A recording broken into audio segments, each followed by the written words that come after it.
Et maintenant avec nous Michel Gnogno en charge des transports à la région. Bonsoir, merci d'être avec nous. Bonsoir. On a beaucoup parlé des services publics sur les territoires récemment et notamment pendant le grand débat. Là, on voit des guichets qui ferment.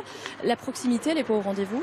Si elle est au rendez-vous, puisque déjà nous ne fermons pas les guichets si les maires ne sont pas d'accord sur les solutions alternatives. Les solutions alternatives ont pour but de rapprocher le lieu de distribution et des renseignements aux voyageurs potentiels de leur lieu, de leur domicile. Des solutions alternatives qui ne marchent pas toujours, on l'a vu avec le système chez le libraire dans le reportage. Oui, le système, c'est un système ancien, novateur, qui va être remplacé par un système totalement nouveau, qui va permettre non seulement de vendre des billets locaux, régionaux, mais aussi des billets nationaux. Il y a quand même des guichets qui vont disparaître. Vénaret, Decize, Chagny, ce sont l'une des 17 gares qui vont perdre leur guichet. Des villes moyennes en zone rurale. Le seul critère qui compte pour la région, c'est quoi? La rentabilité? Non, c'est pas la rentabilité, c'est le service aux voyageurs, Quand à il y en a l'usager. moins alors de services? Non, nous ramenons à travers les solutions alternatives, si vous me laissez le temps de vous expliquer ces solutions. Vous téléphonez au numéro Mobigo. Vous avez, avec un téléphone normal, fixe, vous avez dans les 48 heures votre billet de train. Vous avez on va essayer d'améliorer ça pour l'avoir dans les 2 heures et pouvoir prendre le train derrière.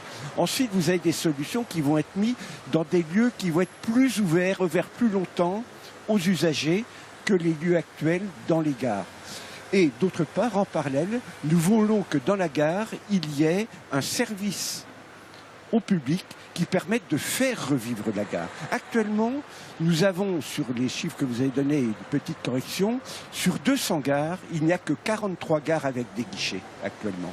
Et ce que nous redéployons, c'est l'information donnée par un agent SNCF dans un lieu déterminé par le maire où les gens peuvent venir chercher des renseignements et d'autre part mettre une ouverture beaucoup plus grande qui peut être d'ailleurs dans la gare, c'est le projet à Louan où effectivement ça sera un autre outil qui va Michel être mis en Gnogno, place et qui va permettre de le faire. 90% des bourguignons qui utilisent la voiture, c'est pas une forme d'échec ça pour vous? Mais naturellement, mais c'est partout en France comme cela. C'est la raison pour laquelle il y a une loi qui s'appelle la loi d'orientation des mobilités qui va donner à la région la compétence d'architecte des mobilités avec un travail de co-construction par bassin de mobilité que nous allons engager dès que la loi va être votée, c'est-à-dire au mois de juin.